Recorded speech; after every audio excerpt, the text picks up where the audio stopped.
who have white skin privilege like me, whether or not I'm white, right, which I'm not exactly white, but I have white skin privilege, I have male privilege, I have class privilege.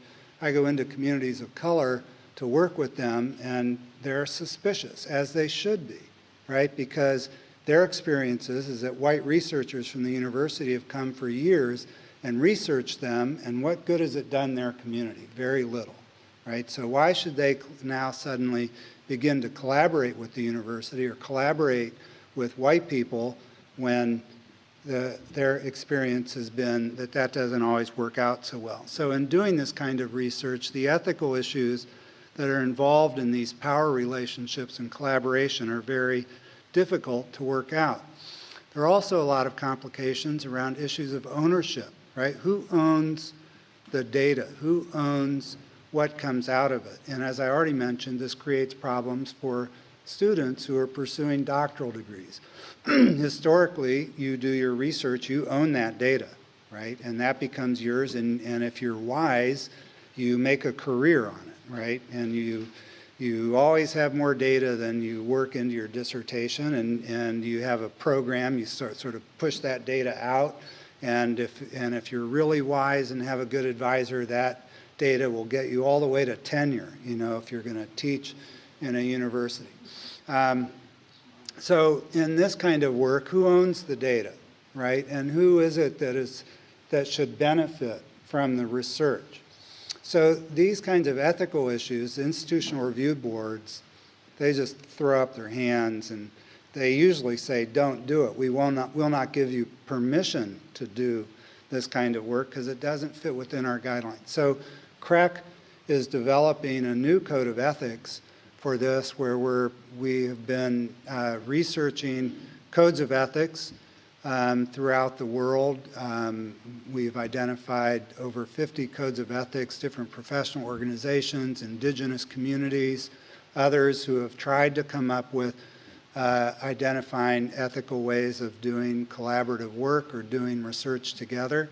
We've also identified several hundred research articles in the research literature where researchers have identified different kinds of ethical issues that have arisen in the course of their research. And we're now in the process of compiling all of that and bringing together experts in ethics and experts in research, experts from communities that are usually the ones researched on. And we're going to develop a new code of ethics and materials to train and prepare a new generation of scholars, engaged scholars. One of the things that we've had to acknowledge is that there is the diversity of ethical perspectives is foundational, right? That it's not like we are going to be able to eliminate controversy, or eliminate problematic ethical relationships. And so I think another difference is that one of the things that we will do in this research is to foreground the ethical problematics, just as we intend to foreground the epistemic problematics. So when you go into communities, you know, historically the university has honored primarily research or knowledge that is grounded in the model of the natural sciences. And the knowledge that is generated in the human sciences, in the humanities and social sciences, is often looked at suspectly, even within the university. Is it really knowledge at all? Is it just a story that you tell? And there have been efforts over, you know, along many generations trying to secure these different forms of knowledge.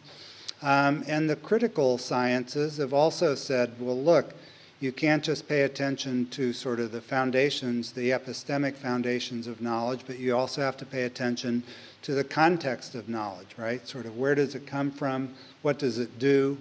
What is the purpose of that knowledge? Can't be separated exactly from the knowledge production itself. So we're foregrounding those kinds of things. We are trying to find ways to honor the funds of knowledge that exist within the communities themselves and incorporate that into the research.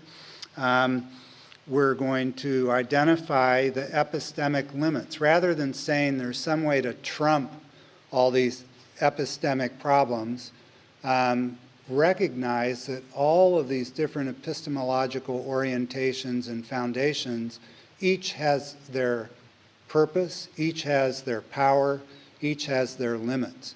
And so another real difference in what we're trying to do is to foreground those limits and to acknowledge the epistemic problems, acknowledge the diversity of knowledges and ways of knowing that exist, and to try to honor and incorporate all of them, and try to find a way to function straightforwardly as a knowledge production university that says there is no knowledge without uncertainty.